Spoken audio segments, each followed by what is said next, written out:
insults, to racial, sexual, and religious chauvinism, to rabid nationalist fervor, are beginning not to work. Business of who I am and whether I'm good or bad or achieving or not, all that's learned along the way. Just a ride. And we can change it anytime we want.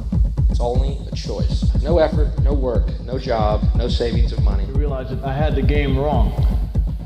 That the game was to find out what I already was.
We were saying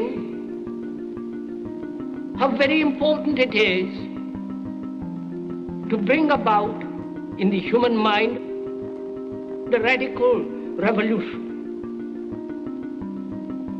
The crisis is a crisis in consciousness, a crisis that cannot anymore accept the old norms, the old patterns, the ancient traditions. And considering what the world is now, with all the misery, conflict, destructive brutality, aggression, and so on, man, he's still as he was.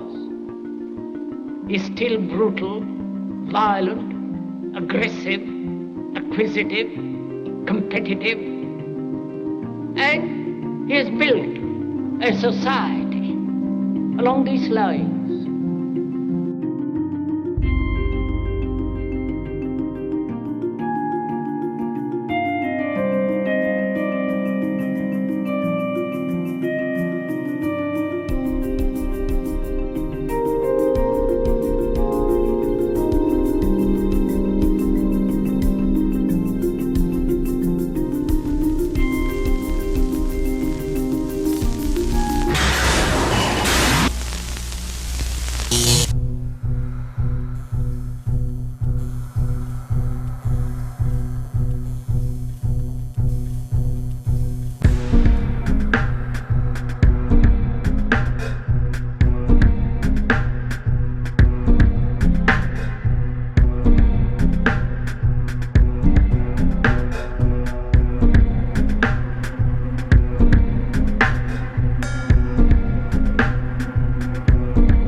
Society today is composed of a series of institutions. From political institutions, legal institutions, religious institutions, to institutions of social class, familial values, and occupational specialization. It is obvious the profound influence these traditionalized structures have in shaping our understandings and perspectives. Yet, of all the social institutions we are born into, directed by, and conditioned upon, there seems to be no system as taken for granted and misunderstood as the monetary system. Taking on nearly religious proportions, the established monetary institution exists as one of the most unquestioned forms of faith there is. How money is created, the policies by which it is governed, and how it truly affects society are unregistered interests of the great majority of the population.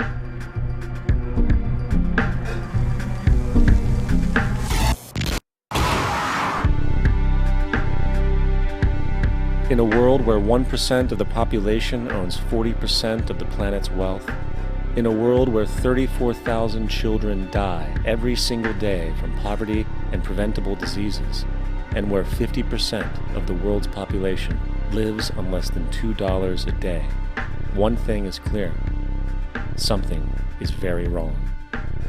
And whether we are aware of it or not, the lifeblood of all of our established institutions, and thus society itself, is money. Therefore, understanding this institution of monetary policy is critical to understanding why our lives are the way they are. Unfortunately, economics is often viewed with confusion and boredom. Endless streams of financial jargon coupled with intimidating mathematics quickly deters people from attempts at understanding it. However, the fact is, the complexity associated with the financial system is a mere mask, designed to conceal one of the most socially paralyzing structures humanity has ever endured.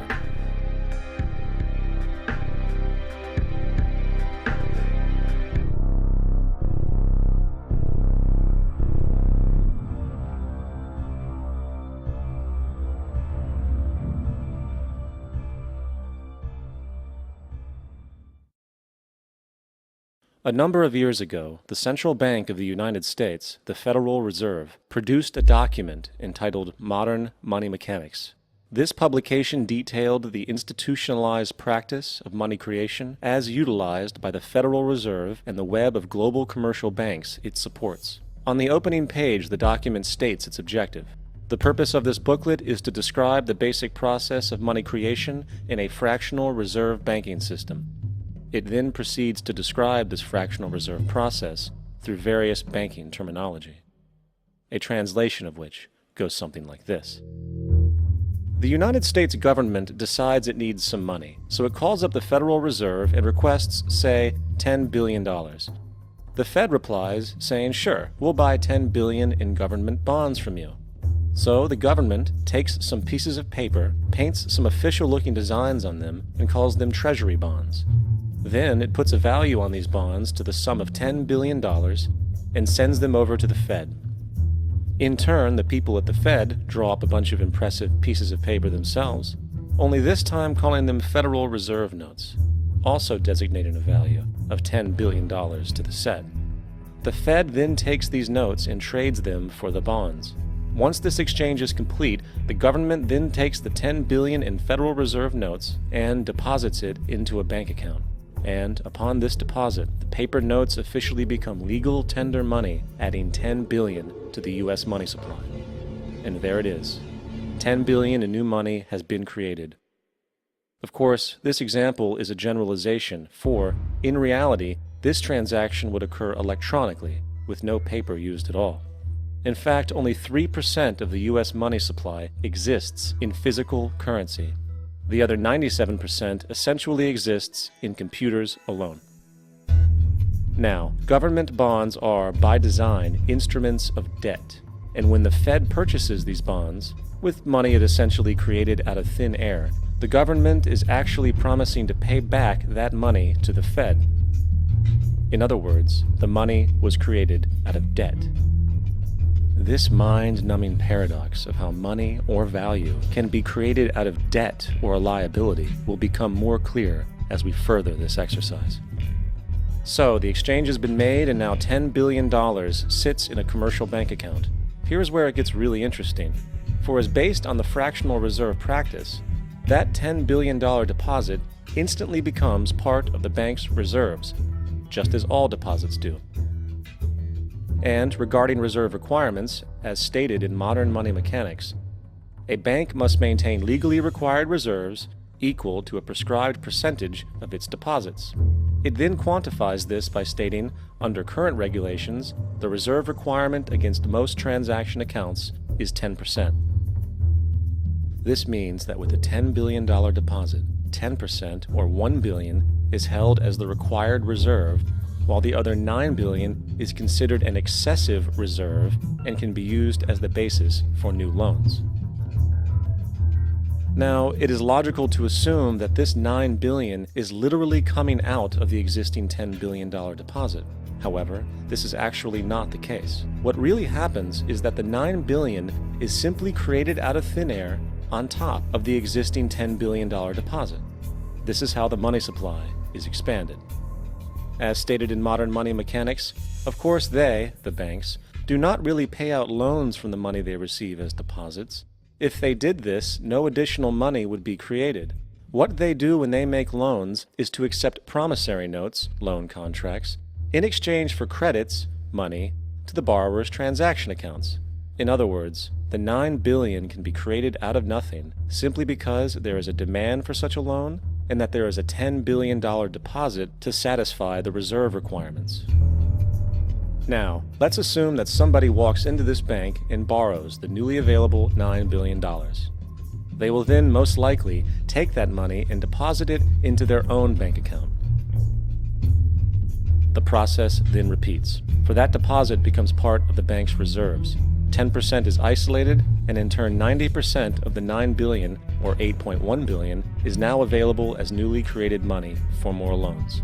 And of course, that 8.1 can be loaned out and redeposited, creating an additional 7.2 billion, to 6.5 billion, to 5.9 billion, etc. This deposit money creation loan cycle can technically go on to infinity. The average mathematical result is that about $90 billion can be created on top of the original $10 billion. In other words, for every deposit that ever occurs in the banking system, about 9 times that amount can be created out of thin air. Money jitters. Ask the obliging Bank of America for a jar of soothing instant money, M-O-N-E-Y, in the form of a convenient personal loan. So, now that we understand how money is created by this fractional reserve banking system, a logical yet elusive question might come to mind. What is actually giving this newly created money value? The answer? The money that already exists. The new money essentially steals value from the existing money supply. For the total pool of money is being increased irrespective to demand for goods and services. And as supply and demand finds equilibrium, prices rise, diminishing the purchasing power of each individual dollar. This is generally referred to as inflation, and inflation is essentially a hidden tax on the public. What is the advice that you generally get? And that is inflate the currency. They don't say debase the currency. They don't say devalue the currency. They don't say cheat the people who are saved. They say lower the interest rates. The real deception is when we distort the value of money. When we create money out of thin air, we have no savings, yet there's so-called capital. So my question boils down to this: how in the world can we expect to solve the problems of inflation, that is, the increase in the supply of money, with more inflation? Of course, it can't. The fractional reserve system of monetary expansion is inherently inflationary. For the act of expanding the money supply, without there being a proportional expansion of goods and services in the economy, will always debase a currency. In fact, a quick glance at the historical values of the US dollar versus the money supply reflects this point definitively, for the inverse relationship is obvious. $1 in 1913 required $21.60 in 2007 to match value. That is a 96% devaluation since the Federal Reserve came into existence. Now, if this reality of inherent and perpetual inflation seems absurd and economically self-defeating, hold that thought, for absurdity is an understatement in regard to how our financial system really operates. For in our financial system, money is debt, and debt is money. Here is a chart of the U.S. money supply from 1950 to 2006. Here is a chart of the U.S. national debt for the same period. How interesting it is that the trends are virtually the same. For the more money there is, the more debt there is. The more debt there is, the more money there is. To put it a different way, every single dollar in your wallet is owed to somebody by somebody. For remember, the only way the money can come into existence is from loans. Therefore, if everyone in the country were able to pay off all debts, including the government, there would not be $1 in circulation.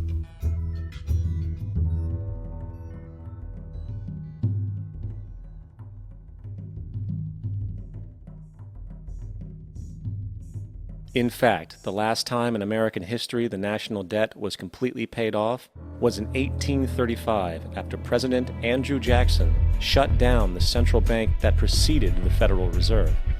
In fact, Jackson's entire political platform essentially revolved around his commitment to shut down the central bank, stating at one point, "The bold efforts the present bank has made to control the government are but premonitions of the fate that awaits the American people should they be deluded into a perpetuation of this institution or the establishment of another like it." Unfortunately, his message was short-lived, and the international bankers succeeded to install another central bank in 1913, the Federal Reserve. And as long as this institution exists, perpetual debt is guaranteed. Now, so far we have discussed the reality that money is created out of debt, through loans. These loans are based on a bank's reserves, and reserves are derived from deposits. And through this fractional reserve system, any one deposit can create 9 times its original value, in turn debasing the existing money supply, raising prices in society. And since all this money is created out of debt and circulated randomly through commerce, people become detached from their original debt, and a disequilibrium exists, where people are forced to compete for labor in order to pull enough money out of the money supply to cover their costs of living. As dysfunctional and backwards as all of this might seem, there is still one thing we have omitted from this equation. And it is this element of the structure which reveals the truly fraudulent nature of the system itself: the application of interest. When the government borrows money from the Fed, or when a person borrows money from a bank, it almost always has to be paid back with accrued interest. In other words, almost every single dollar that exists must be eventually returned to a bank with interest paid as well. But if all money is borrowed from the central bank and is expanded by commercial banks through loans, only what would be referred to as the principal is being created in the money supply. So then, where is the money to cover all of the interest that is charged? Nowhere. It doesn't exist. The ramifications of this are staggering, for the amount of money owed back to the banks will always exceed the amount of money that is available in circulation. This is why inflation is a constant in the economy, for new money is always needed to help cover the perpetual deficit built into the system, caused by the need to pay the interest. What this also means is that mathematically, defaults and bankruptcy are literally built into the system, and there will always be poor pockets of society that get the short end of the stick. An analogy would be a game of musical chairs, for once the music stops, somebody is left out to dry. And that's the point. It invariably transfers true wealth from the individual to the banks. For if you are unable to pay for your mortgage, they will take your property. This is particularly enraging when you realize that not only is such a default inevitable due to the fractional reserve practice, but also because of the fact that the money that the bank loaned to you didn't even legally exist in the first place. In 1969, there was a Minnesota court case involving a man named Jerome Daley, who was challenging the foreclosure of his home by the bank which provided the loan to purchase it. His argument was that the mortgage contract required both parties, being he and the bank, each put up a legitimate form of property for the exchange. In legal language, this is called consideration. Mr. Daley explained that the money was, in fact, not the property of the bank, for it was created out of nothing as soon as the loan agreement was signed. Remember what modern money mechanics stated about loans? What they do when they make loans is to accept promissory notes in exchange for credits. Reserves are unchanged by the loan transactions, but deposit credits constitute new additions to the total deposits of the banking system. In other words, the money doesn't come out of their existing assets. The bank is simply inventing it, putting up nothing of its own, except for a theoretical liability on paper. As the court case progressed, the bank's president, Mr. Morgan, took the stand, and in the judge's personal memorandum, he recalled that the plaintiff, bank's president, admitted that, in combination with the Federal Reserve Bank, did create the money and credit upon its books by bookkeeping entry. The money and credit first came into existence when they created it. Mr. Morgan admitted that no United States law or statute existed which gave him the right to do this. A lawful consideration must exist and be tendered to support the note. The jury found that there was no lawful consideration, and I agree. He also poetically added, "Only God can create something of value out of nothing." And upon this revelation, the court rejected the bank's claim for foreclosure, and Daly kept his home. The implications of this court decision are immense. For every time you borrow money from a bank, whether it is a mortgage loan or a credit card charge, the money given to you is not only counterfeit, it is an illegitimate form of consideration, and hence voids the contract to repay, for the bank never had the money as property to begin with. Unfortunately, such legal realizations are suppressed and ignored, and the game of perpetual wealth transfer and perpetual debt continues. And this brings us to the ultimate question: why? During the American Civil War, President Lincoln bypassed the high-interest loans offered by the European banks and decided to do what the Founding Fathers advocated, which was to create an independent and inherently debt-free currency. It was called the greenback. Shortly after this measure was taken, an internal document circulated between private British and American banking interests stated, "Slavery is but the owning of labor and carries with it the care of laborers, while the European plan is that capital shall control labor by controlling wages. This can be done by controlling the money. It will not do to allow the greenback, as we cannot control that." The fractional reserve policy perpetrated by the Federal Reserve, which has spread in practice to the great majority of banks in the world, is, in fact, a system of modern slavery. Think about it. Money is created out of debt. And what do people do when they are in debt? They submit to employment to pay it off. But if money can only be created out of loans, how can society ever be debt-free? It can't. And that's the point. And it is the fear of losing assets coupled with the struggle to keep up with the perpetual debt and inflation inherent in the system, compounded by the inescapable scarcity within the money supply itself, created by the interest that can never be repaid, that keeps the wage slave in line, running on the hamster wheel with millions of others, in effect powering an empire that truly benefits only the elite at the top of the pyramid. For, at the end of the day, who are you really working for? The banks. Money is created in a bank and invariably ends up in a bank. They are the true masters, along with the corporations and governments they support. Physical slavery requires people to be housed and fed. Economic slavery requires people to feed and house themselves. It is one of the most ingenious scams for social manipulation ever created, and at its core, it is an invisible war against the population. Debt is the weapon used to conquer and enslave societies, and interest is its prime ammunition. And as the majority walks around oblivious to this reality, the banks, in collusion with governments and corporations, continue to perfect and expand their tactics of economic warfare, spawning new bases, such as the World Bank and International Monetary Fund, while also inventing a new type of soldier, the birth of the economic hitman.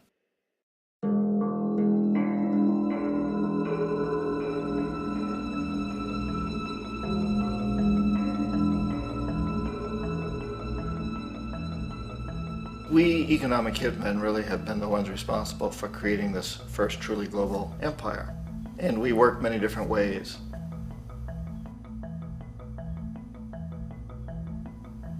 But perhaps the most common is that we will identify a country that has resources our corporations covet, like oil, and then arrange a huge loan to that country from the World Bank or one of its sister organizations.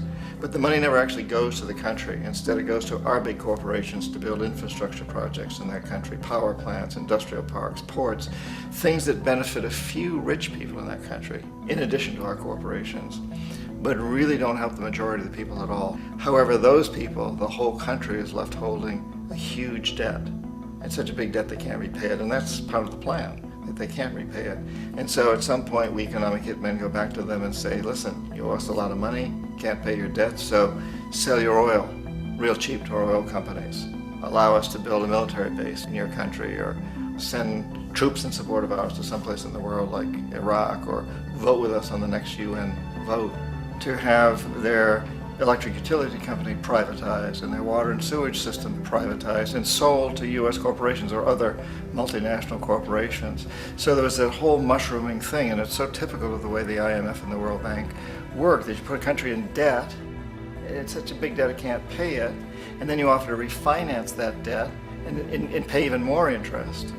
And you demand this quid pro quo, which you call a conditionality or good governance, which means basically that they've got to sell off their resources, including many of their social services, their utility companies, their school systems sometimes, their penal systems, their insurance systems, to foreign corporations. So it's a double, triple, quadruple whammy.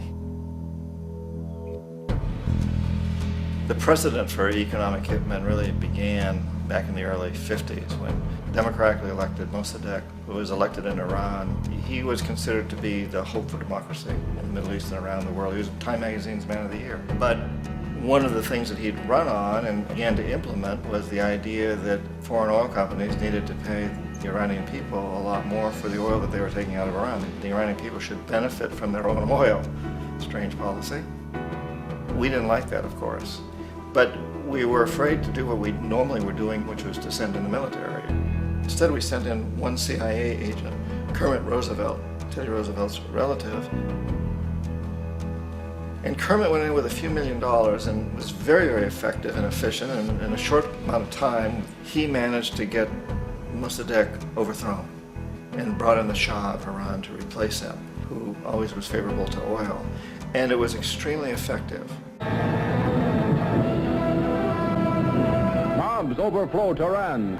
Army officers shout that Mossadegh has surrendered and his regime as virtual dictator of Iran is ended. Pictures of the Shah are paraded through the streets as sentiment reverses. The Shah is welcomed home. So back here in the United States, in Washington, people looked around and said, wow, that was easy and cheap.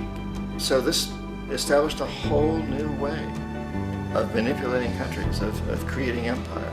The only problem with Roosevelt was that he was a card-carrying CIA agent, and had he been caught, the ramifications could have been pretty serious. So very quickly at that point, the decision was made to use private consultants to channel the money through the World Bank or the IMF or one of the other such agencies, to bring in people like me who worked for private companies, so that if we got caught, there would be no governmental ramifications.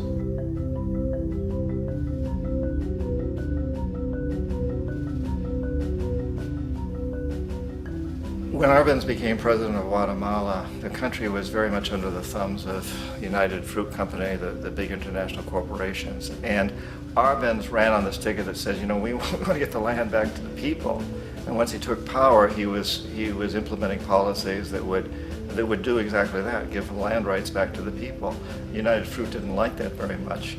And so they hired a public relations firm, launched a huge campaign in the United States to convince the United States people, the citizens of the United States, and the press of the United States, and the Congress of the United States, that Arbenz was a Soviet puppet, and that if we allowed him to stay in power, the Soviets would have a foothold in this hemisphere. And that at that point in time was a huge fear on everybody's mind, the Red Terror, the Communist Terror. And so, to make a long story short, Out of this public relations campaign came a commitment on the part of the CIA and the military to take this man out. And in fact, we did. We sent in planes, we sent in soldiers, we sent in jackals, we sent everything in to take him out, and did take him out. And as soon as he was removed from office, the new guy that took over after him basically reinstated everything to the big international corporations, including United Fruit.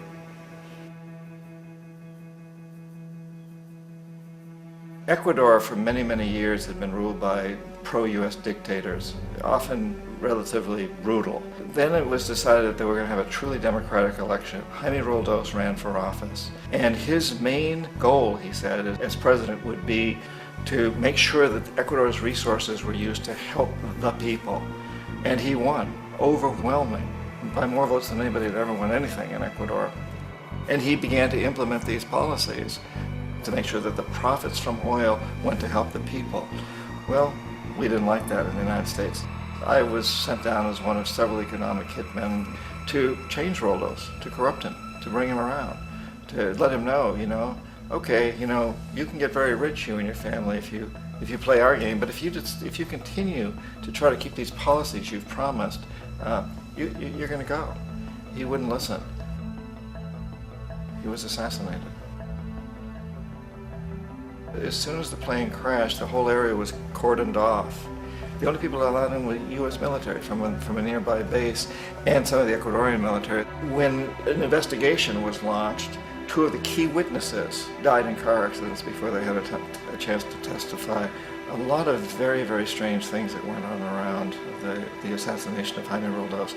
I, like most people who've really looked at this case, have absolutely no doubt that it was an assassination. And of course, in my position as an economic hitman, I was always expecting something to happen to Jaime, whether it be a coup or assassination, I wasn't sure, but that he would be taken down because he was not being corrupted. He would not allow himself to be corrupted the way we wanted to corrupt him.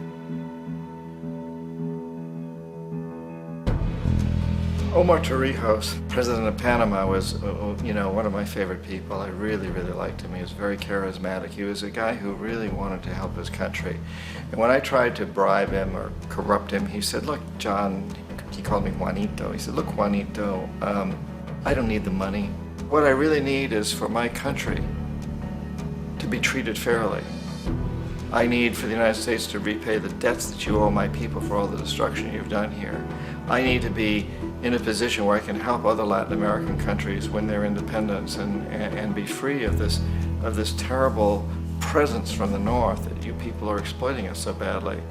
I need to have the Panama Canal back in the hands of the Panamanian people. That's what I want. And so, leave me alone. Don't try to bribe me. It was 1981, and in May, Jaime Roldos was assassinated. And Omar was very aware of this. Torrijos got his family together and he said, I'm probably next, but it's okay because I've done what I came here to do. I've renegotiated the canal. The canal will now be in our hands. He just finished negotiating the treaty with Jimmy Carter. In June of that same year, just a couple of months later, he also went down in an airplane crash, which there's no question was executed by CIA-sponsored jackals. Tremendous amount of evidence that one of Torrijos' security guards handed him at the last moment as he was getting on the plane a tape recorder, a small tape recorder that contained a bomb.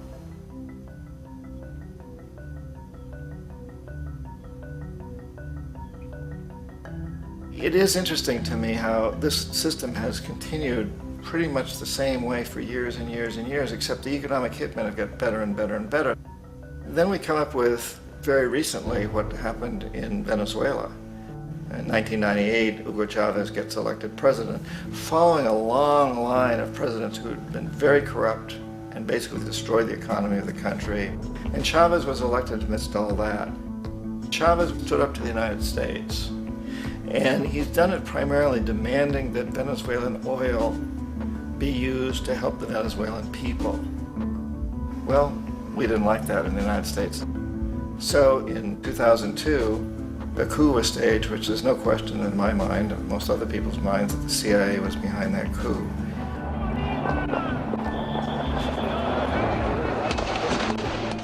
The way that that coup was fomented was very reflective of what Kermit Roosevelt had done in Iran, of paying people to go out into the streets to riot, to protest, to say this Chavez is very unpopular. You know, if you can get a few thousand people to do that, television can make it look like it's the whole country, and things start to mushroom. Except in the case of Chavez, he was smart enough, and the people were so strongly behind him that they overcame it, which was a phenomenal moment in the history of Latin America.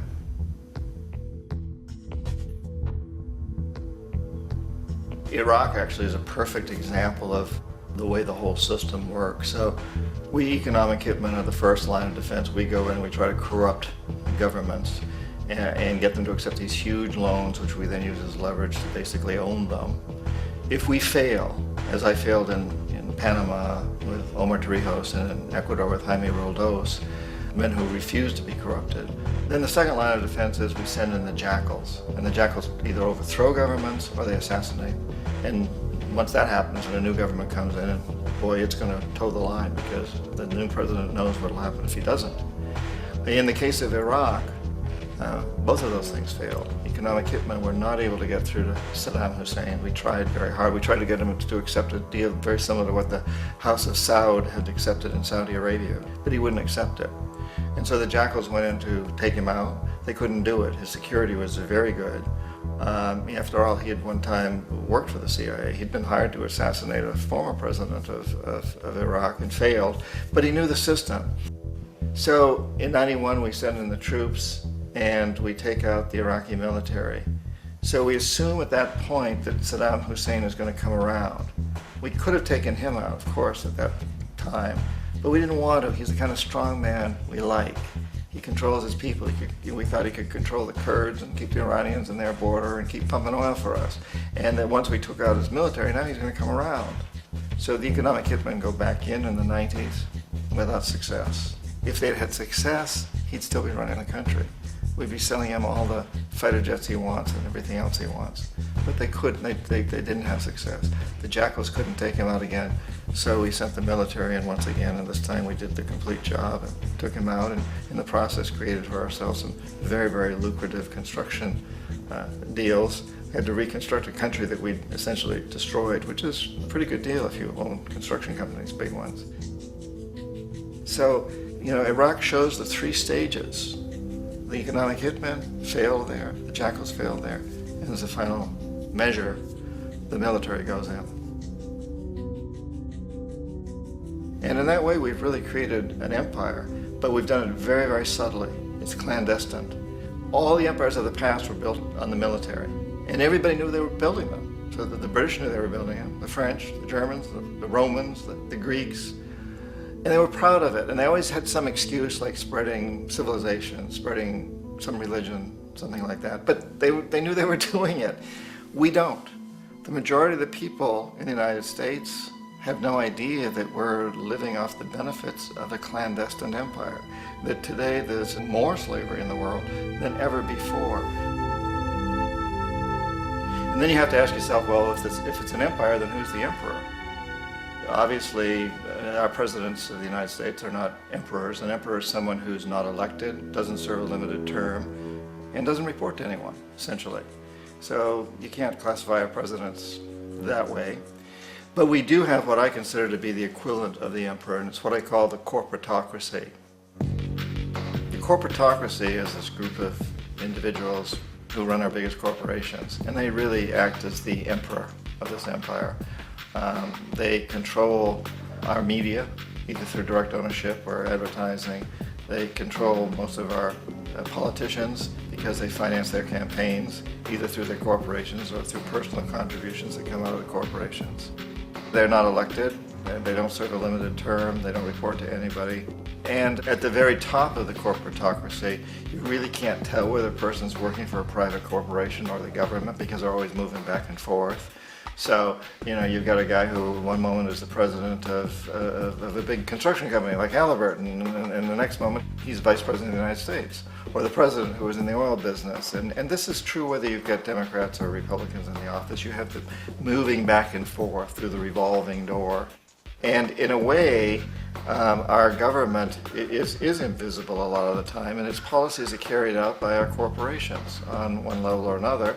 And then again, the policies of the government are basically forged by the corporatocracy and then presented to the government. They become government policy. So it's an incredibly cozy relationship. This isn't a conspiracy theory type of thing. These people don't have to get together and plot to do things. They all basically work under one primary assumption, and that is that they must maximize profits regardless of the social and environmental costs.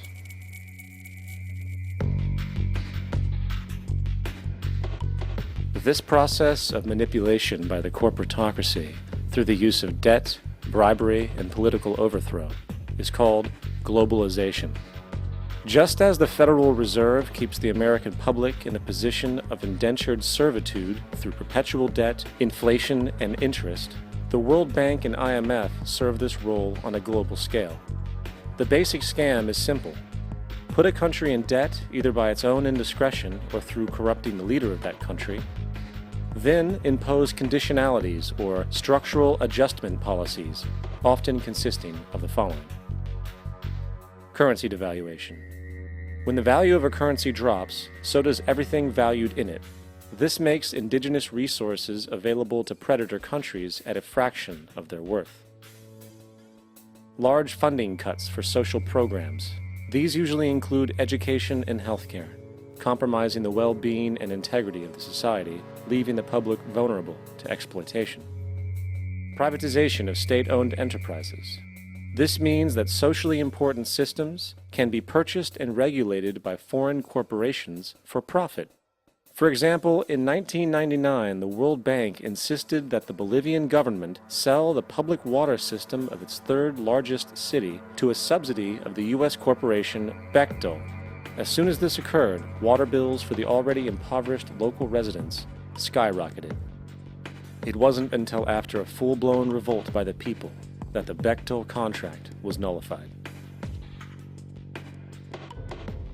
Then there is trade liberalization, or the opening up of the economy through removing any restrictions on foreign trade. This allows for a number of abusive economic manifestations, such as transnational corporations bringing in their own mass-produced products, undercutting the indigenous production and ruining local economies. An example is Jamaica, which, after accepting loans and conditionalities from the World Bank, lost its largest cash crop markets due to competition with Western imports. Today, countless farmers are out of work, for they are unable to compete with the large corporations. Another variation is the creation of numerous, seemingly unnoticed, unregulated, inhumane sweatshop factories, which take advantage of the imposed economic hardship. Additionally, due to production deregulation, environmental destruction is perpetual, as a country's resources are often exploited by the indifferent corporations while outputting large amounts of deliberate pollution. The largest environmental lawsuit in the history of the world today is being brought on behalf of 30,000 Ecuadorian Amazonian people against Texaco, which is now owned by Chevron. So today it's against Chevron, but for activities conducted by Texaco. Estimated to be more than 18 times what the Exxon Valdez dumped into the coast of Alaska. In the case of Ecuador, it wasn't an accident. The oil companies did it intentionally. They knew they were doing it to save money out there rather than arranging for proper disposal. Furthermore, a cursory glance at the performance record of the World Bank reveals that the institution, which publicly claims to help poor countries develop and alleviate poverty, has done nothing but increase poverty and the wealth gap, while corporate profits soar. In 1960, the income gap between the fifth of the world's people in the richest countries versus the fifth in the poorest countries was 30-1. By 1998, it was 74-1. While global GNP rose 40% between 1970 and 1985, those in poverty actually increased by 17%. While from 1985 to 2000, those living on less than $1 a day increased by 18%. Even the Joint Economic Committee of the U.S. Congress admitted that there is a mere 40% success rate of of all World Bank projects.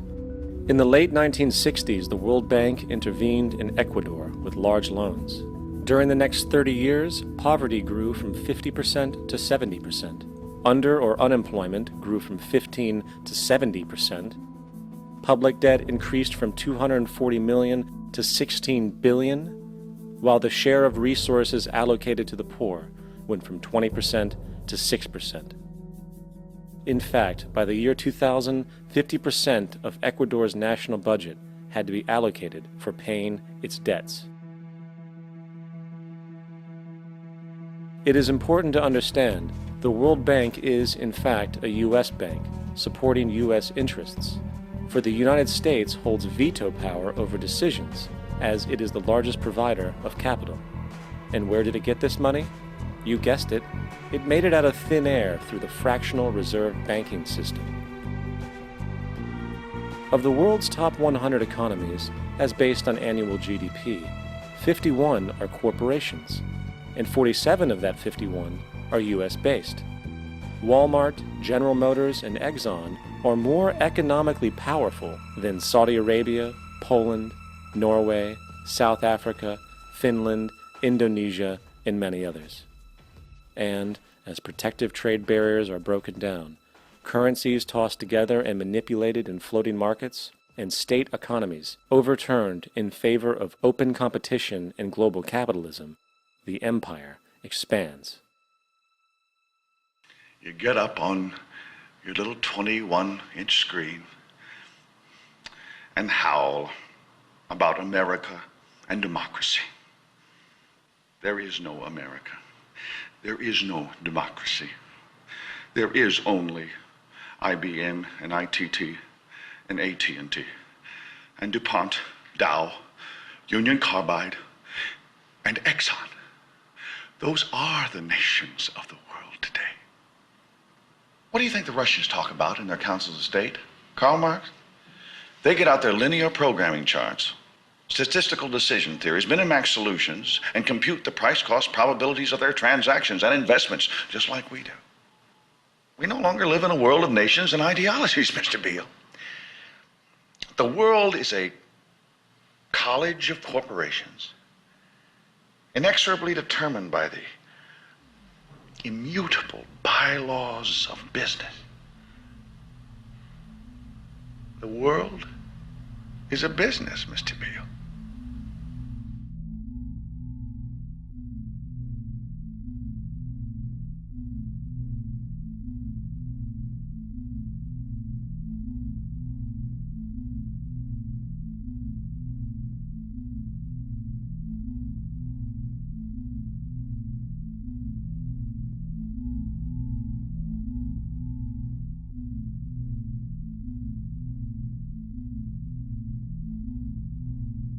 The world is being taken over by a handful of business powers who dominate the natural resources we need to live while controlling the money we need to obtain these resources.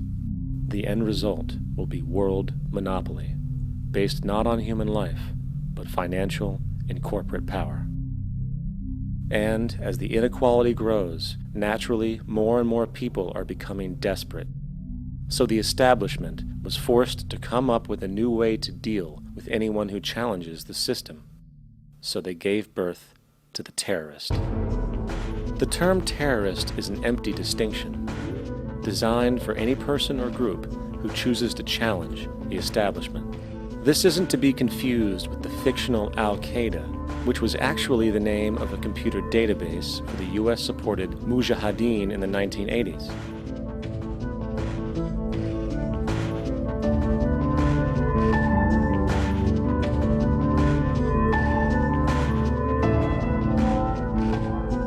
In 2007, the Department of Defense received $161.8 billion for the so-called global war on terrorism. According to the National Counterterrorism Center, in 2004, roughly 2,000 people were killed internationally due to supposed terrorist acts.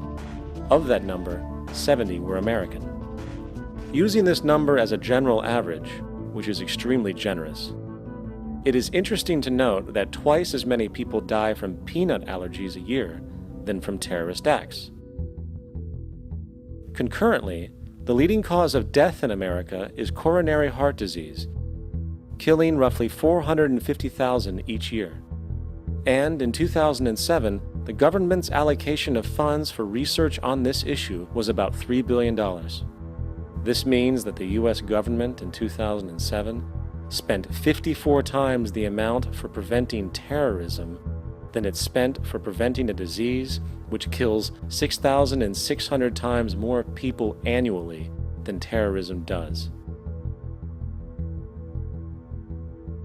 Yet, as the name terrorism and Al-Qaeda are arbitrarily stamped on every news report relating to any action taken against U.S. interests, the myth grows wider. In mid-2008, the U.S. Attorney General actually proposed that the U.S. Congress officially declare war against the fantasy. Not to mention, as of July 2008, there are now over 1 million people currently on the U.S. terrorist watch list. These so-called counterterrorism measures, of course, have nothing to do with social protection, and everything to do with preserving the establishment amongst the growing anti-American sentiment both domestically and internationally, which is legitimately founded on the greed-based corporate empire expansion that is exploiting the world. The true terrorists of our world do not meet at the docks at midnight or scream Allah Akbar before some violent action. The true terrorists of our world wear $5,000 suits and work in the highest positions of finance, government, and business. So, what do?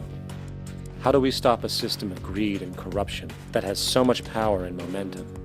How do we stop this aberrant group behavior which feels no compassion for, say, the millions slaughtered in Iraq and Afghanistan, so the corporatocracy can control energy resources and opium production for Wall Street profit?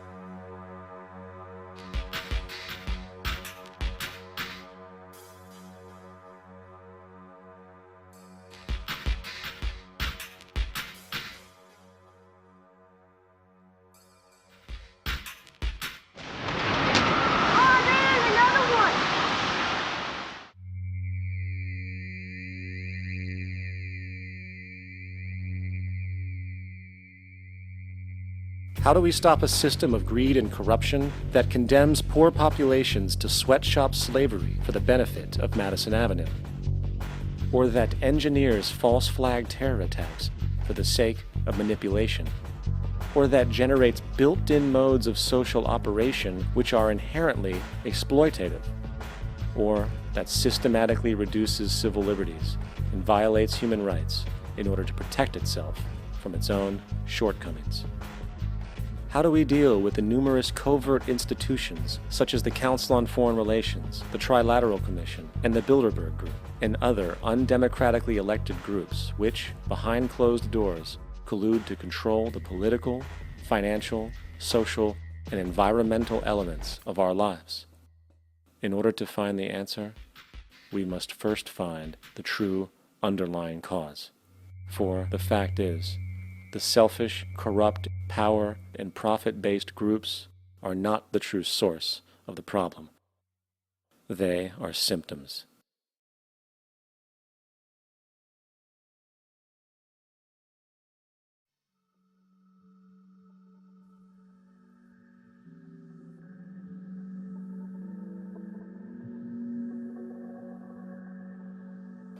My name is Jock Fresco. I'm an industrial designer and a social engineer. I'm very much interested in society and developing a system that might be sustainable for all people. First of all, the word corruption is a monetary invention. That aberrant behavior that's disruptive to the well-being of people. Well, you're dealing with human behavior. And human behavior appears to be environmentally determined, meaning if you were raised by the Seminole Indians as a baby, never saw anything else, you'd hold that value system. And this goes for nations, it goes for individuals, for families. They try to indoctrinate their children to their particular faith and their country and make them feel like they're part of that. And they build a society which they call established. They establish a workable point of view and tend to perpetuate that, whereas all societies are really emergent, not established. And so they fight new ideas that would interfere with the establishment. Governments try to perpetuate that which keeps them in power. People are not elected to political office to change things. They're put there to keep things the way they are. So you see, the basis of corruption is in our society. Let me make it clear. All nations, then, are basically corrupt because they tend to uphold existing institutions. I don't mean to uphold or downgrade all nations, but communism, socialism, fascism, the free enterprise system, and all other subcultures are the same. They are all basically corrupt. The most fundamental characteristic of our social institutions is the necessity for self-preservation. Whether dealing with a corporation, a religion, or a government, the foremost interest is to preserve the institution itself. For instance, the last thing an oil company would ever want is the utilization of energy that was outside of its control, for it makes that company less relevant to society. Likewise, the Cold War and the collapse of the Soviet Union was, in reality, a way to preserve and perpetuate the established economic and global hegemony of the United States. Similarly, religions condition people to feel guilty for natural inclinations, each claiming to offer the only path to forgiveness and salvation. At the heart of this institutional self-preservation lies the monetary system, for it is money that provides the means for power and survival. Therefore, just as a poor person might be forced to steal in order to survive, it is a natural inclination to do whatever is needed to continue an institution's profitability.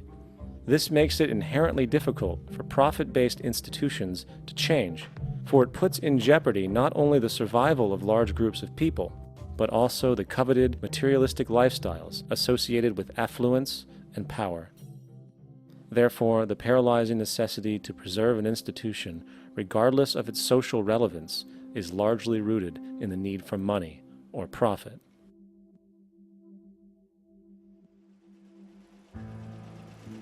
What's in it for me is why people think.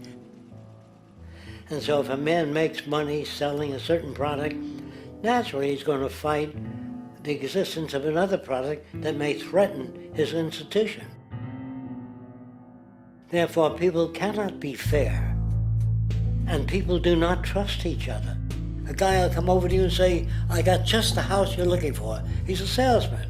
When a doctor says, I think your kidney has to come out, I don't know if he's trying to pay off a yacht or that my kidney has to come out. It's hard in a monetary system to trust people. If you came into my store and I said, this lamp that I've got is pretty good, but the lamp next door is much better, I wouldn't be in business very long. It wouldn't work. If I were ethical, it wouldn't work. So when you say industry cares for people, that's not true. They can't afford to be ethical. So your system is not designed to serve the well-being of people. If you still don't understand that, there would be no outsourcing of jobs if they cared about people. Industry does not care. They only hire people because it hasn't been automated yet. So don't talk about decency and ethics. We cannot afford it and remain in business. It is important to point out that regardless of the social system, whether fascist, socialist, capitalist, or communist, the underlying mechanism is still money, labor, and competition. Communist China is no less capitalistic than the United States, The only difference is the degree by which the state intervenes in enterprise. The reality is that monetaryism, so to speak, is the true mechanism that guides the interests of all the countries on the planet. The most aggressive and hence dominant variation of this monetaryism is the free enterprise system. The fundamental perspective, as put forth by early free market economists like Adam Smith, is that self-interest in competition leads to social prosperity, as the act of competition creates incentive, which motivates people to persevere.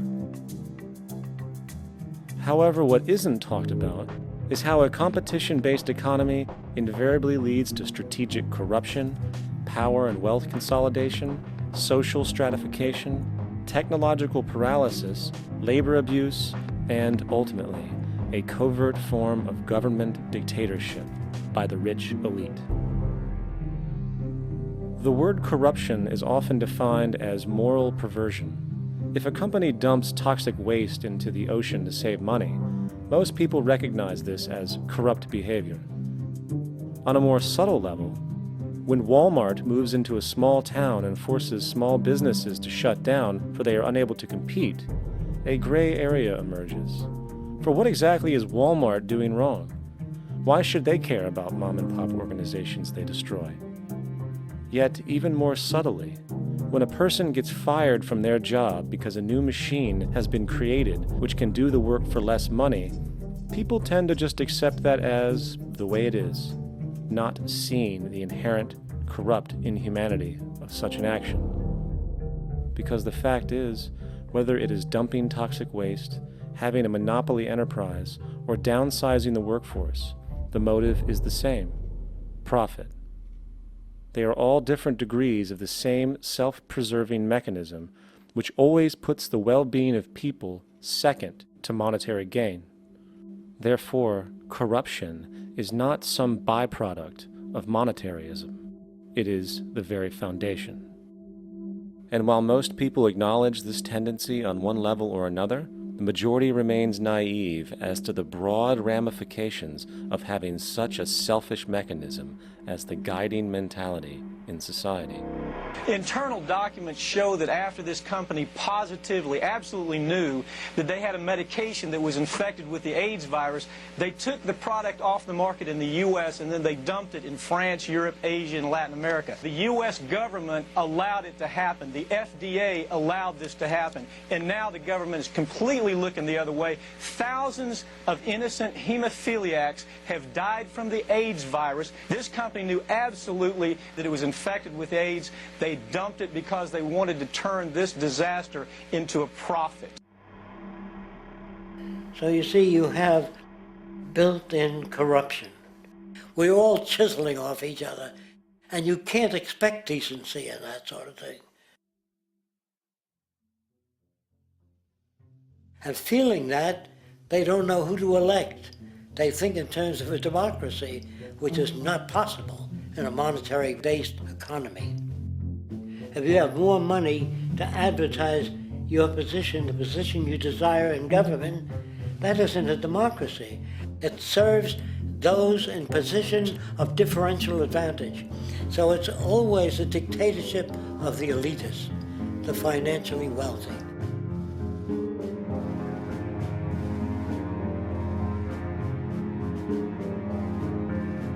It is an interesting observation to note how seemingly unknown personalities magically appear on the scene as presidential candidates.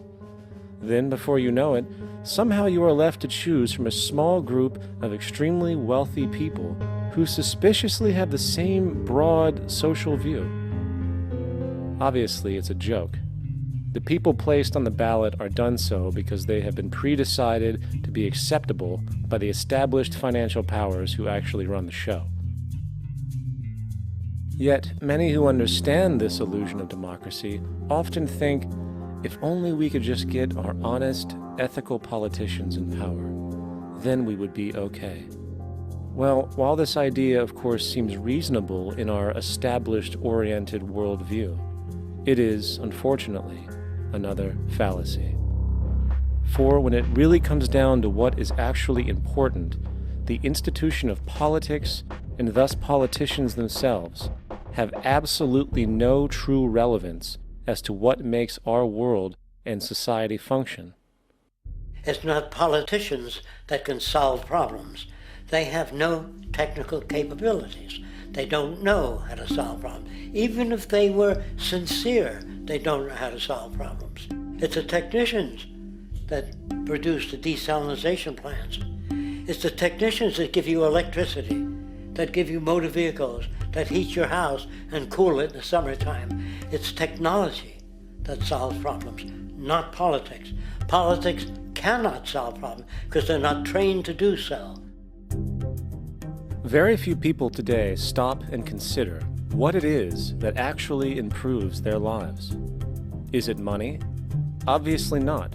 One cannot eat money or stuff money into their car to get it to run. Is it politics? All politicians can do is create laws, establish budgets, and declare war. Is it religion? Of course not. Religion creates nothing except intangible emotional solace for those who require it.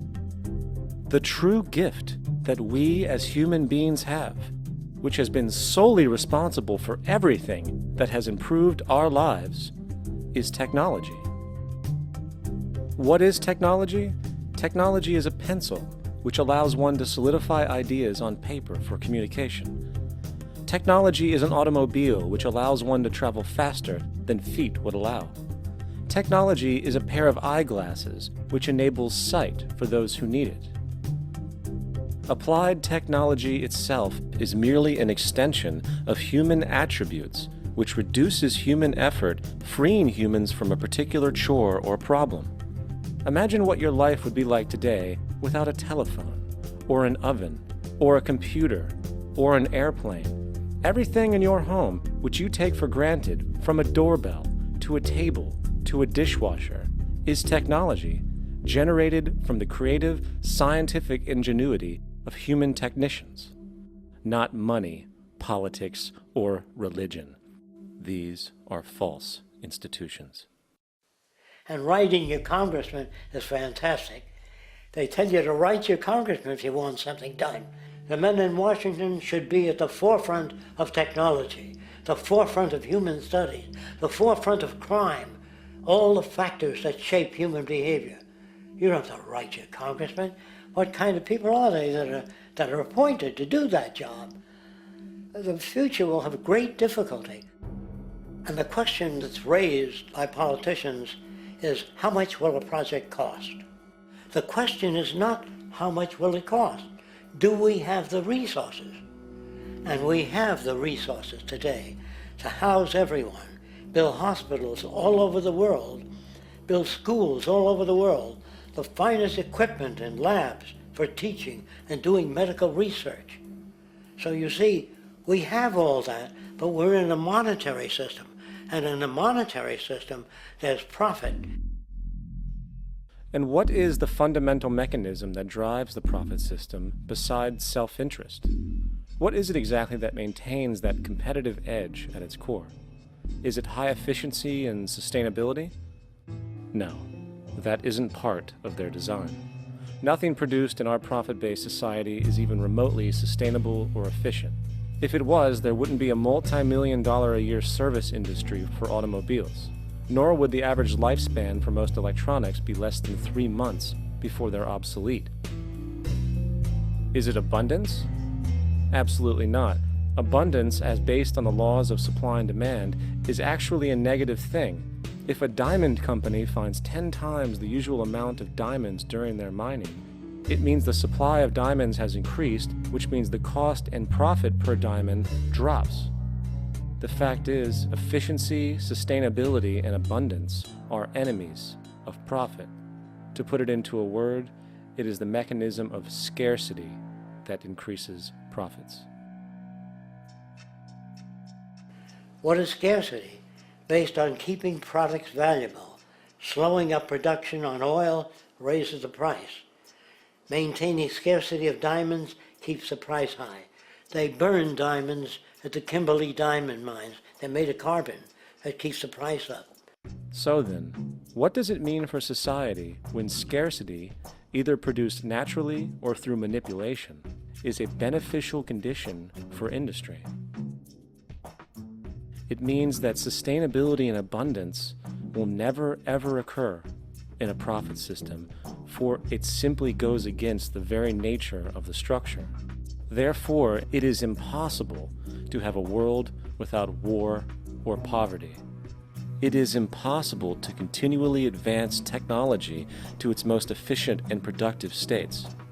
And, most dramatically, it is impossible to expect human beings to behave in truly ethical or decent ways.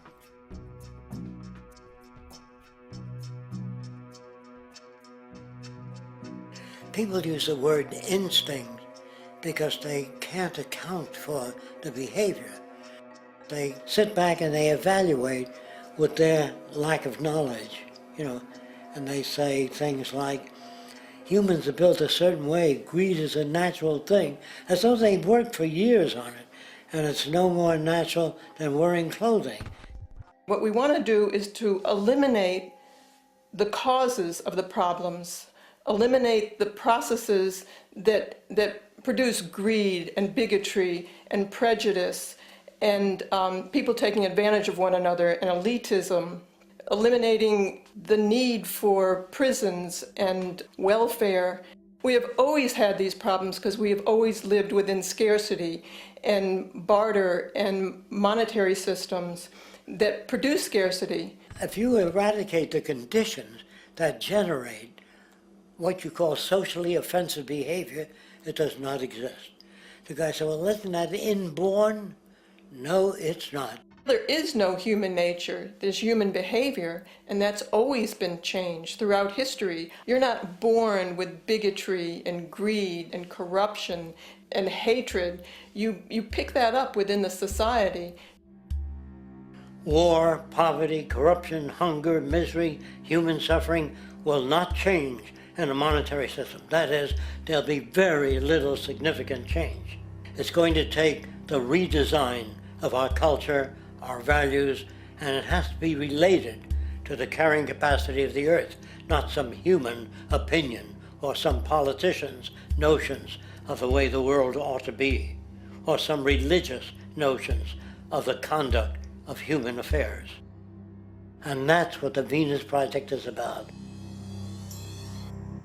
The society that we're about to talk about is a society that is free of all the old superstitions, incarceration, prisons, police, cruelty, and law. All laws will disappear, and the professions will disappear that are no longer valid, such as stockbrokers, bankers, advertising, gone forever, because it's no longer relevant. When we understand that it is technology devised by human ingenuity which frees humanity and increases our quality of life, we then realize that the most important focus we can have is on the intelligent management of the Earth's resources. For it is from these natural resources we gain the materials to continue our path of prosperity. Understanding this, we then see that money fundamentally exists as a barrier to these resources, for virtually everything has a financial cost. And why do we need money to obtain these resources? Because of real or assumed scarcity. We don't usually pay for air and tap water because it is in such high abundance, selling it would be pointless.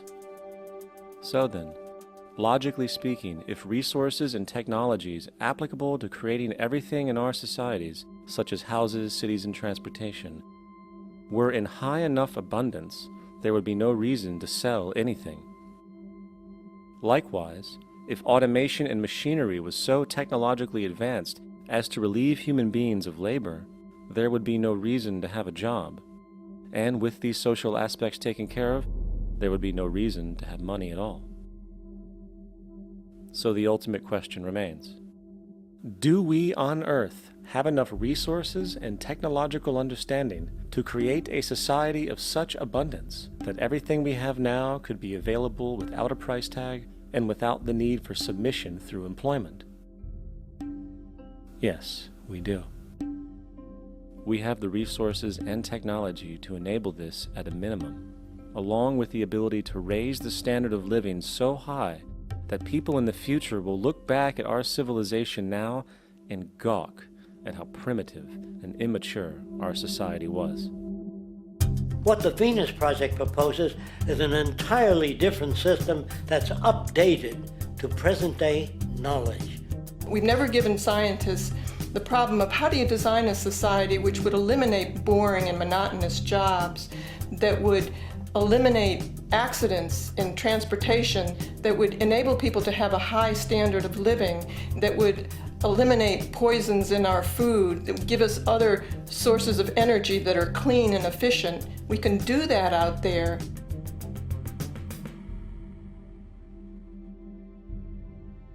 The major difference between a resource-based economy and a monetary system is that a resource-based economy is really concerned with people and their well-being, where a monetary system has become so distorted that the concerns of the people are really secondary, if they're there at all.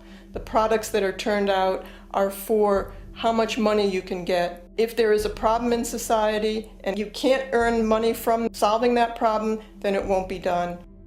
The resource-based economy is really not close to anything that's been tried. And with all our technology today, we can create abundance. It could be used to improve everyone's lifestyle. Abundance all over the world if we use our technology wisely and maintain the environment. It's a very different system, and it's very hard to talk about because the public is not that well enough informed as to the state of technology.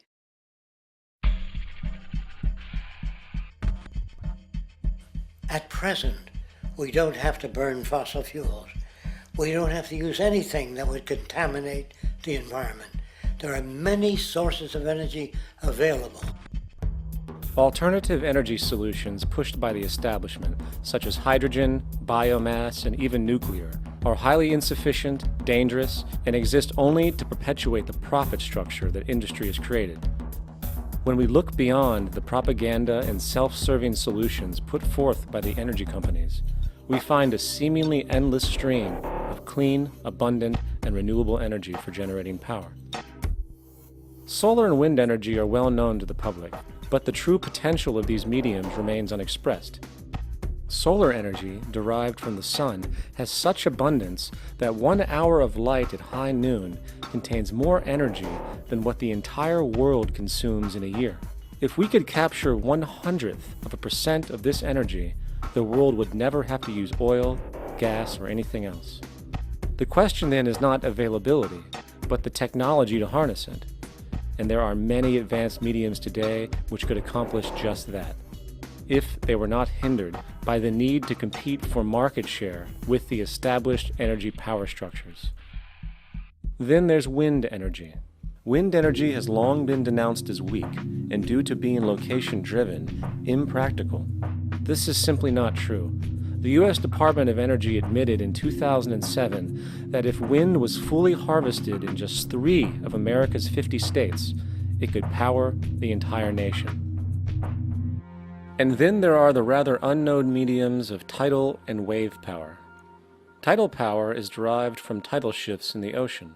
Installing turbines which capture this movement generates energy.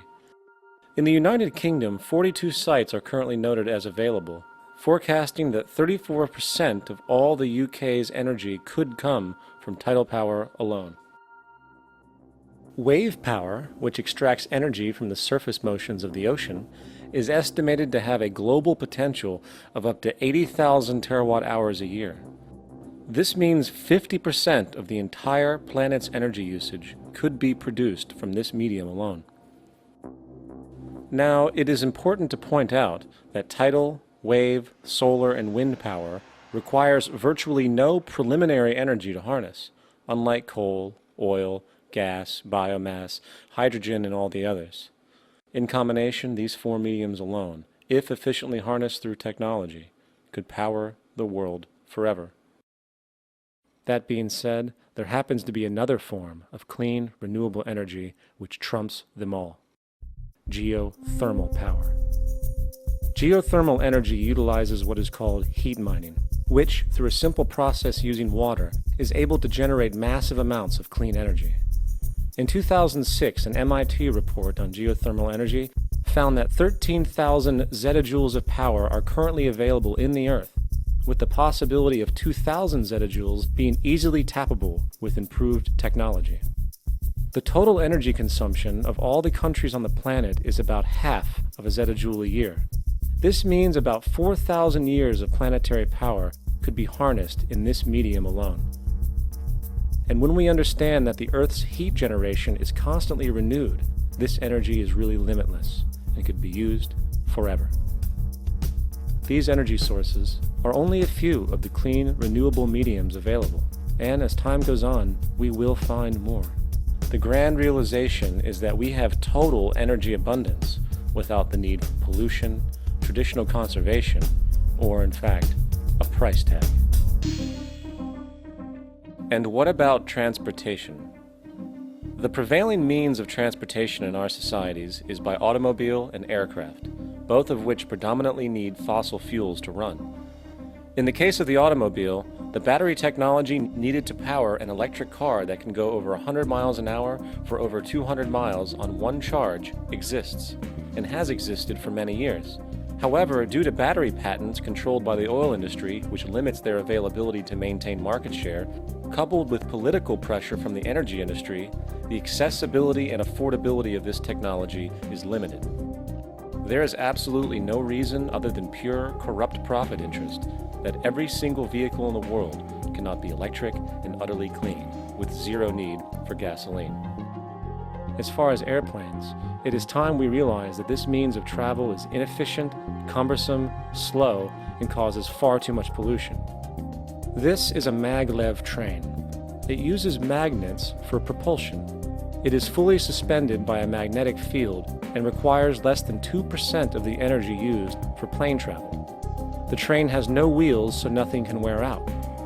The current maximum speed of versions of this technology, as used in Japan, is 361 miles per hour. However, this version of the technology is very dated. An organization called ET3, which has connections with the Venus Project, has established a tube-based maglev that can travel up to 4,000 miles per hour in a motionless, frictionless tube, which can go over land or underwater. Imagine going from LA to New York for an extended lunch break, or from Washington, D.C. to Beijing, China in 2 hours. This is the future of continental and intercontinental travel, fast, clean, with only a fraction of the energy usage we use today for the same means. In fact, between maglev technology, advanced battery storage, and geothermal energy, there would be no reason to ever burn fossil fuels again. And we can do this now if we were not held back by the paralyzing profit structure. Now, America is inclined toward fascism. It has a propensity by its dominant philosophy and religion to uphold the fascist point of view. American industry is essentially a fascist institution. If you don't understand that, the minute you punch that time clock, you walk into a dictatorship. We're given notions about the respectability of work, and I really look at it as being paid slavery. They're brought up to believe that you shall earn your living by the sweat of your brow. That holds people back, freeing people from drudgery, repetitive jobs which make them ignorant. You rob them. In our society, that is a resource-based economy, machines free people. You see, we can't imagine that because we've never known that kind of world. If we look back at history, we see a very clear pattern of machine automation slowly replacing human labor. From the disappearance of the elevator man to the near full automation of an automobile production plant, the fact is, as technology grows, the need for humans in the workforce will continually be diminished. This creates a serious clash, which proves the falseness of the monetary-based labor system. For human employment is in direct competition with technological development. Therefore, given the fundamental priority of profit by industry, People, through time, will be continually laid off and replaced by machine. When industry takes on a machine, instead of shortening the workday, they downsize. You lose your job. So you have a right to fear machines. In a high-technology, resource-based economy, it is conservative to say that about 90% of all current occupations could be phased out by machines, freeing humans to live their life without servitude, for this is the point of technology itself. And through time, with nanotechnology and other highly advanced forms of science, it is not far-fetched to see how even complex medical procedures could be performed by machines as well, and based on the pattern, with much higher success rates than humans get today. The path is clear, but our monetary-based structure, which requires labor for income, blocks this progress, for humans need jobs in order to survive. The bottom line is that this system must go, or we will never be free, and technology will be constantly paralyzed.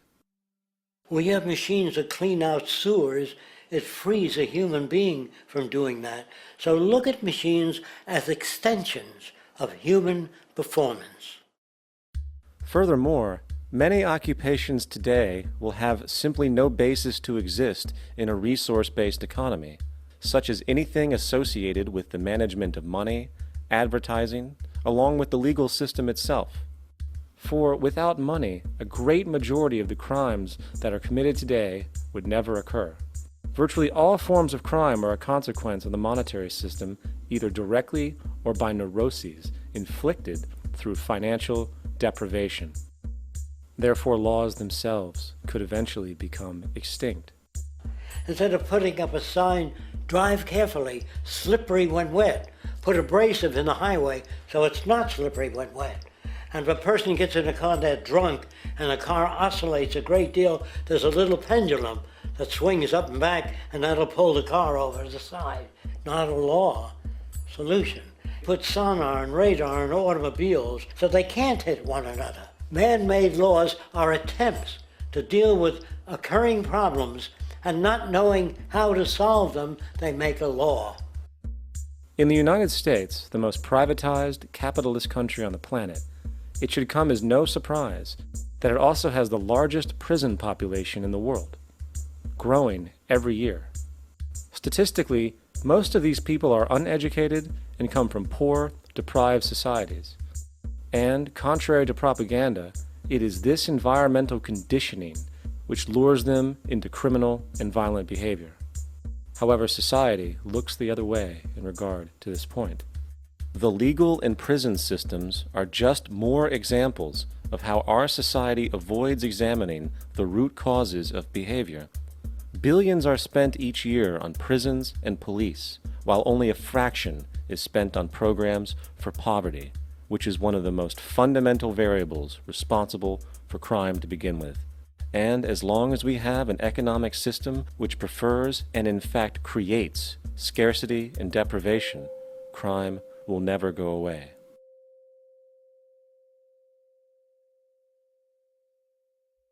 If people have access to the necessities of life without servitude, debt, barter, trade, they behave very differently. You want all these things available without a price tag. Now then, you gotta have a price tag. Well, what'll motivate people? Man gets everything he wants, he just lay around in the sun. This is the myth they perpetuate. People in our culture are trained to believe that the monetary system produces incentive. If they have access to things, why should they want to do anything? They will lose their incentive. That's what you're taught to support the monetary system. When you take money out of the scenario, there would be different incentives, very different incentives. When people have access to the necessities of life, their incentives change. What about the moon and the stars? New incentives arise. If you make a painting that you enjoy, you will enjoy giving it to other people, not selling it.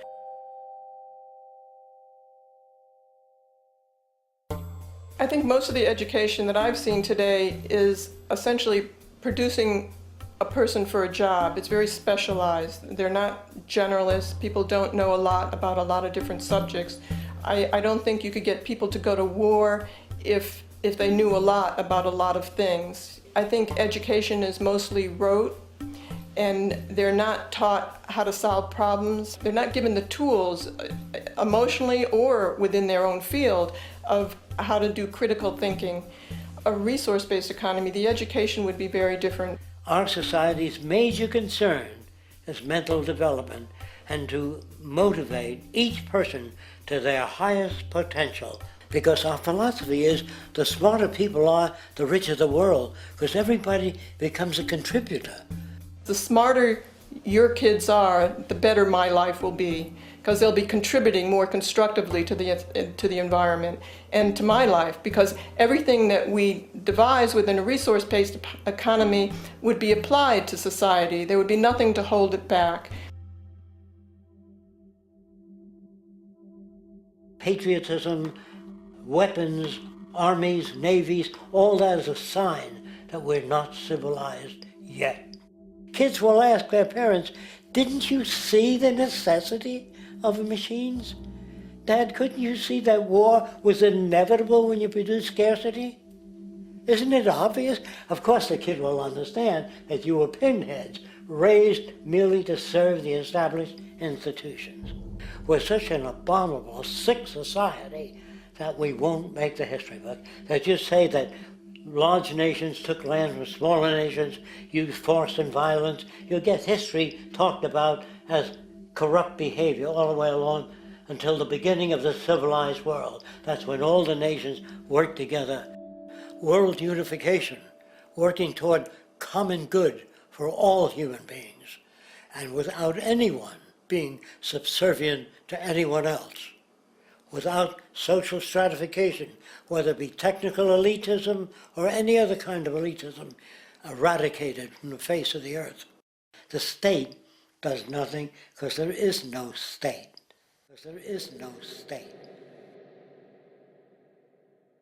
The system I advocate, a resource-based global economy, is not perfect.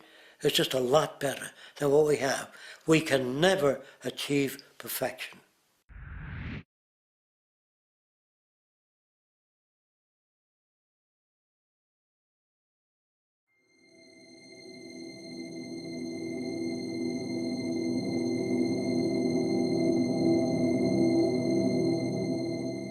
The social values of our society, which has manifested in perpetual warfare, corruption, oppressive laws, social stratification, irrelevant superstitions, environmental destruction, and a despotic, socially indifferent, profit-oriented ruling class, is fundamentally the result of a collective ignorance of two of the most basic insights humans can have about reality: the emergent and symbiotic aspects of natural law. The emergent nature of reality is that all systems, whether it is knowledge, society, technology, philosophy, or any other creation, will, when uninhibited, undergo fluid, perpetual change. What we consider commonplace today, such as modern communication and transportation, would have been unimaginable in ancient times. Likewise, the future will contain technologies, realizations, and social structures that we cannot even fathom in the present. We have gone from alchemy to chemistry, from a geocentric universe to a heliocentric, from believing that demons were the cause of illness to modern medicine. This development shows no sign of ending, and it is this awareness that aligns us and leads us on a continuous path to growth and progress. Static, empirical knowledge does not exist.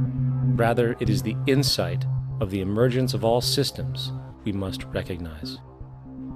This means we must be open to new information at all times, even if it threatens our current belief system and hence identities.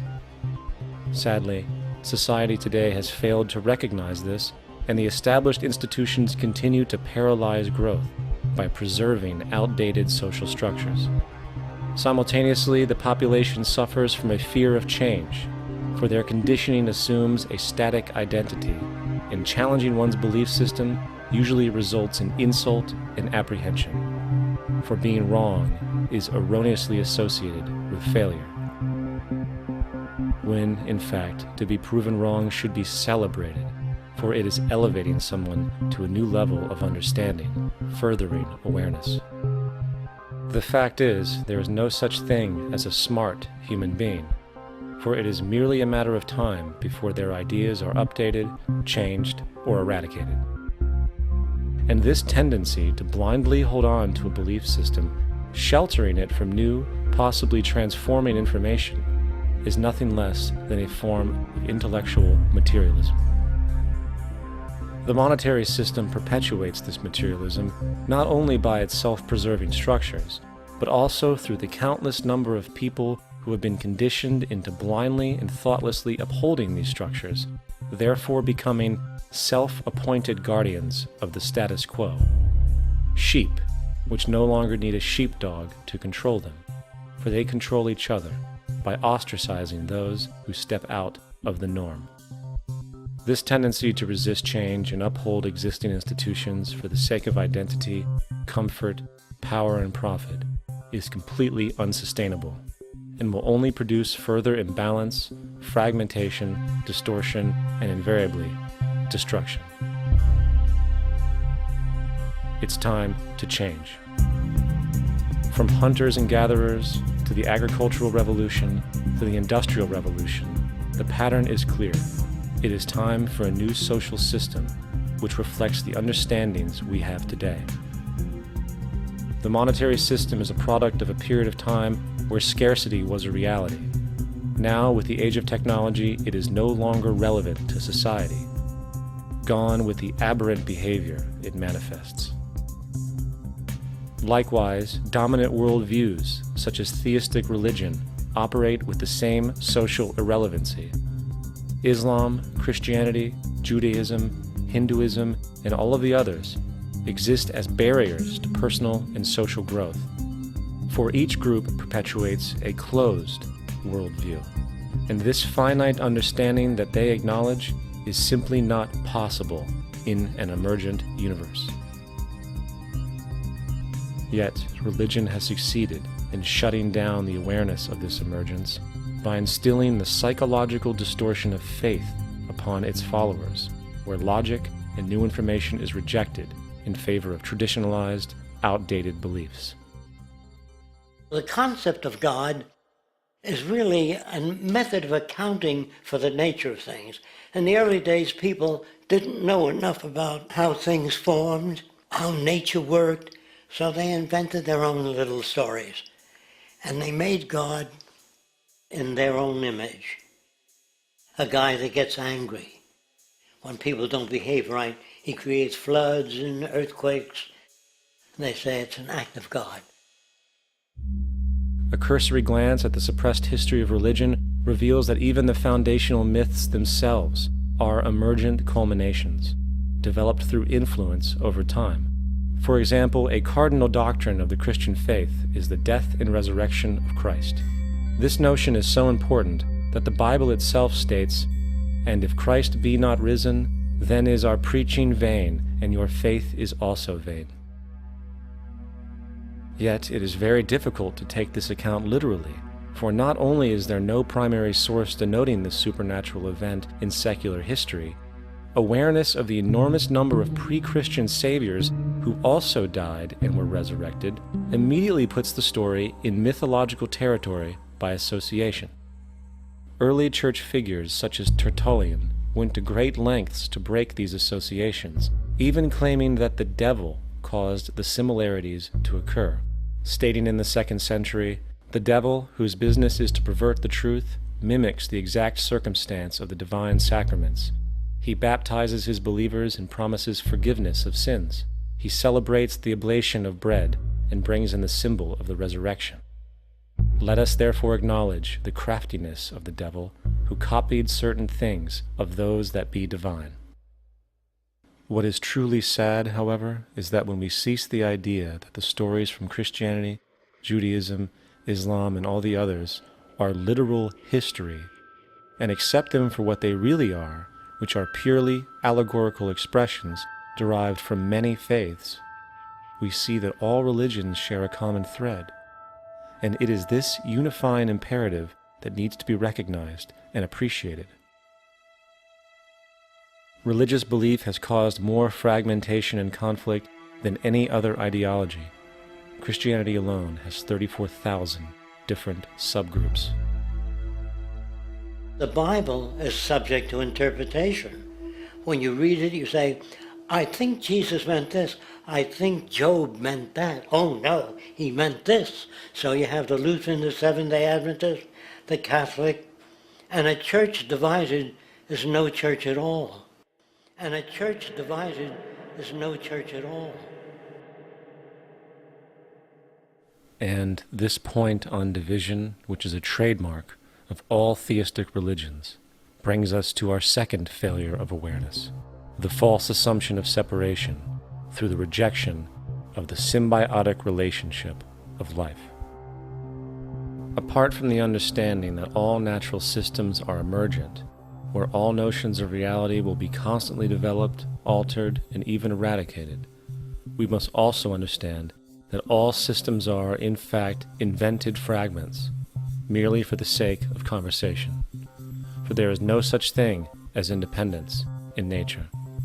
The whole of nature is a unified system of interdependent variables, each a cause and a reaction, existing only as a concentrated whole. You don't see the plug connected to the environment, so it looks like we're free, wandering around. Take the oxygen away, we all die immediately. Take plant life away, we die. And without the sun, all the plants die. So we are connected. We really must take into account the totality. This isn't just a human experience on this planet. This is a total experience. And we know we can't survive without plants and animals. We know we can't survive without the four elements, you know. And so when are we going to really start taking that into account? That's what it is to be successful. Success depends on how well we relate to everything around us. I'm very aware of the fact that my grandson cannot possibly hope to inherit a sustainable, peaceful, stable, socially just world unless every child today growing up in Ethiopia, in Indonesia, in Bolivia, in Palestine, in Israel also has that same expectation. You got to take care of the whole community or you're going to have serious problems. And now we have to see that the whole world is the community. And we must all take care of each other that way. And it's not just a community of human beings. It's a community of plants and animals and elements. And we really need to understand that. That's what's going to bring us joy, too, and pleasure. That's what's missing in our lives right now. We can call it spirituality, but the fact of the matter is, joy comes from that bliss of connectedness. That's our God spirit. That's that side of ourselves that really feels it. And you can feel it deep inside you. It's this amazing, wonderful feeling. And you know it when you get it. You don't get it from money. You get it from connection. Now, if that isn't a hazard to this country, how are we going to keep building nuclear weapons? You know what I mean? What's going to happen to the arms industry when we realize we're all one? It's going to fuck up the economy. The economy that's fake anyway. The economy that's fake anyway. The economy that's fake anyway. The economy that's fake anyway. The economy that's fake anyway. Which would be a real bummer. You can see why the government's cracking down on the idea of experiencing unconditional love.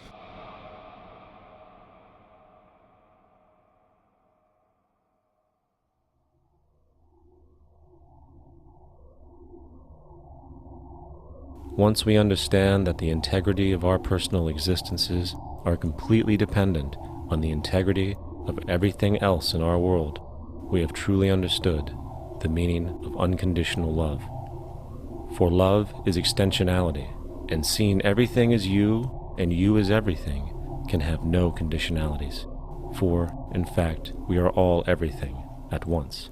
If it's true that we're all from the center of a star, every atom in each of us from the center of a star, then we're all the same thing. Even a Coke machine or a cigarette butt in the street in Buffalo is made out of atoms that came from a star. They've all been recycled thousands of times, as have you and I. And therefore, it's only me out there. So what is there to be afraid of? What is there that needs solace-seeking? Nothing. There's nothing to be afraid of because it's all us. The trouble is we have been separated by being born and given a name and an identity and being individuated. We've been separated from the oneness, and that's what religion exploits, that people have this yearning to be part of the overall one again. So they exploit that. They call it God. They say he has rules. And I think it's cruel. I think you can do it absent religion.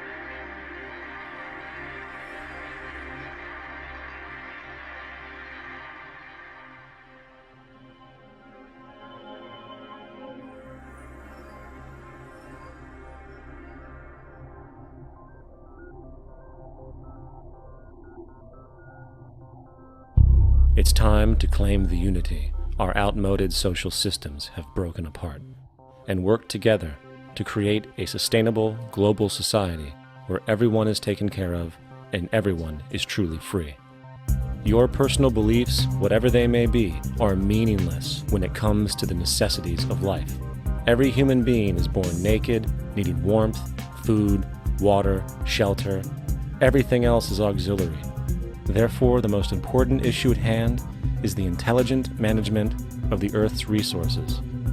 This can never be accomplished in a monetary system, for the pursuit of profit is the pursuit of self-interest, and therefore imbalance is inherent. Simultaneously, politicians are useless, for our true problems in life are technical, not political. Furthermore, ideologies that separate humanity, such as religion, need strong reflection in the community in regard to its value, purpose, and social relevancy. Hopefully, through time, religion will lose its materialism and basis in superstition and move into the useful field of philosophy. The fact is, society today is backwards, with politicians constantly talking about protection and security rather than creation, unity, and progress. The U.S. alone now spends about $500 billion annually on defense. That is enough to send every high school senior in America to a 4-year college. In the 1940s, the Manhattan Project produced the first true weapon of mass destruction.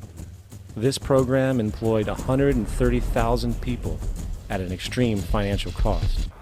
Imagine what our life would be like today if that group of scientists, instead of working on a way of killing people, worked on a way to create a self-sustaining, abundant world. Life today would be very, very different if that was their goal. Instead of weapons of mass destruction, it is time to unleash something much more powerful. Weapons of mass creation. Our true divinity is in our ability to create, and armed with the understanding of the symbiotic connections of life, while being guided by the emergent nature of reality, there is nothing we cannot do or accomplish. Of course, we face strong barriers in the form of established power structures that refuse to change. At the heart of these structures is the monetary system. As explained earlier, the fractional reserve policy is a form of slavery through debt, where it is literally impossible for society to be free. In turn, free market capitalism in the form of free trade uses debt to imprison the world and manipulate countries into subservience to a handful of large business and political powers. Apart from these obvious amoralities, the system itself is based on competition, which immediately destroys the possibility of large-scale collaborations for the common good, hence paralyzing any attempt at true global sustainability. These financial and corporate structures are now obsolete, and they must be outgrown. Of course, we cannot be naive enough to think that the business and financial elite are going to subscribe to this idea, for they will lose power and control. Therefore, peaceful yet highly strategic action must be taken. The most powerful course of action is simple. We have to alter our behavior to force the power structure to the will of the people. We must stop supporting the system. The only way the establishment will change is by our refusal to participate, while continuously acknowledging its endless flaws and corruptions. They're not going to give up the monetary system because of our designs of what we recommend. The system has to fail, and people have to lose confidence in their elected leaders.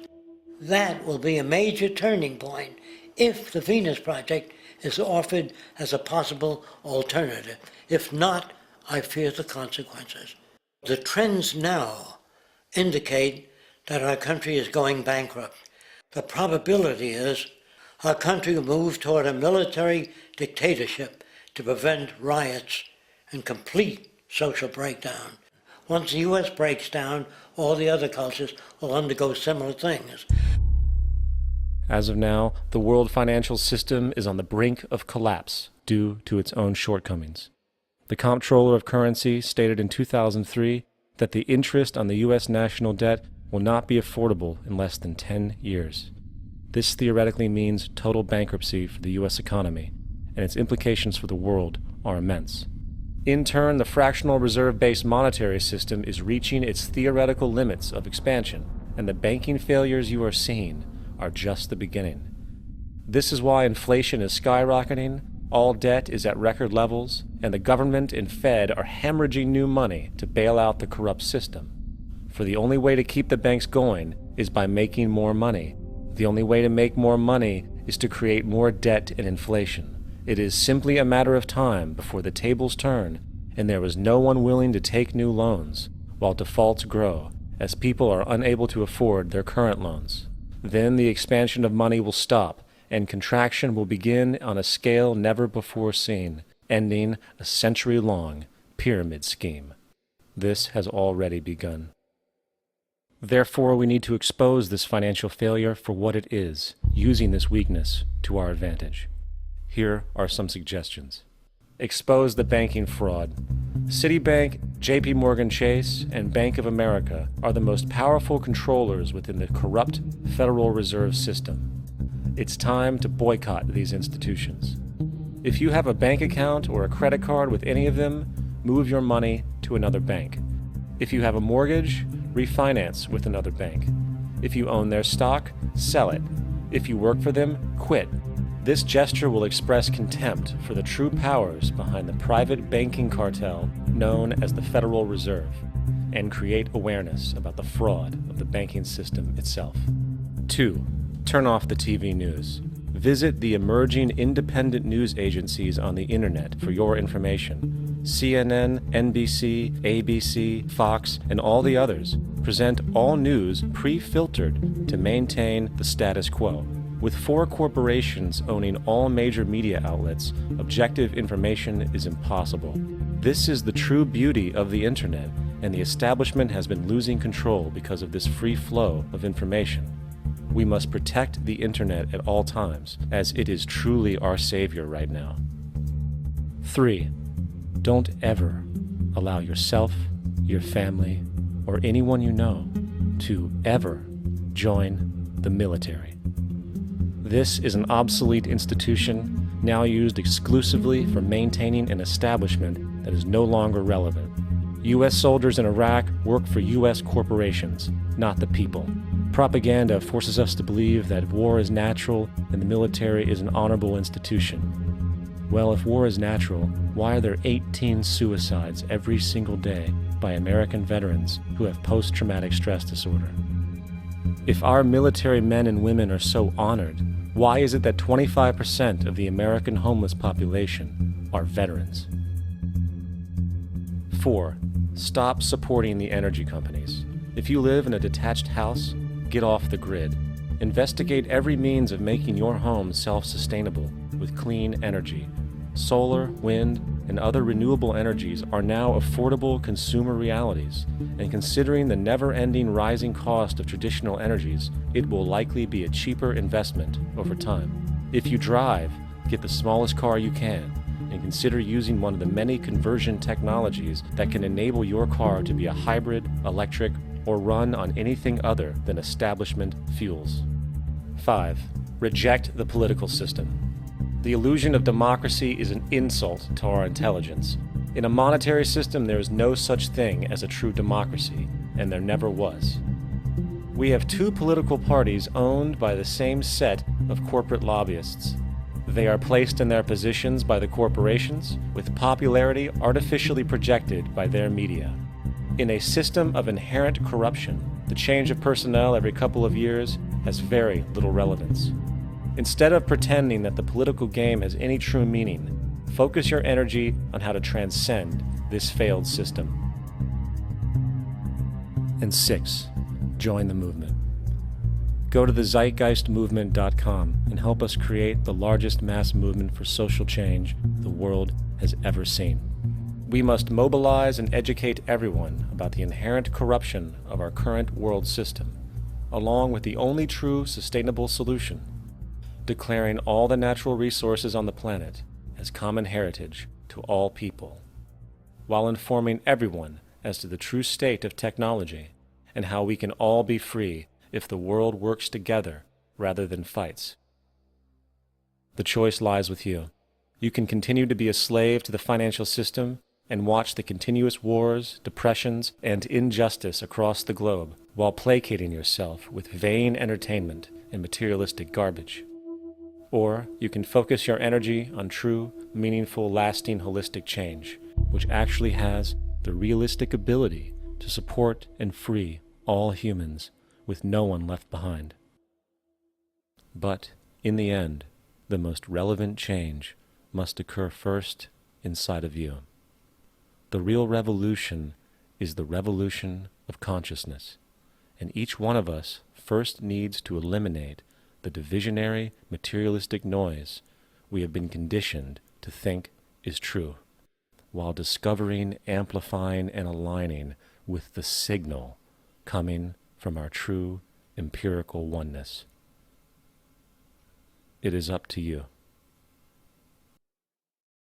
What we are trying in all these discussions and talks here is to see if we cannot radically bring about a transformation of the mind. Not accept things as they are, but to understand it, to go into it, to examine it. Give your heart and your mind with everything that you have to find out a way of living differently.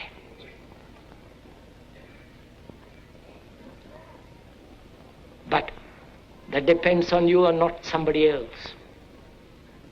Because in this there is no teacher, no pupil, there is no leader, there is no guru, there is no master, no savior. You yourself are the teacher and the pupil, you are the master, you are the guru, you are the leader. You are everything. And to understand is to transform what is.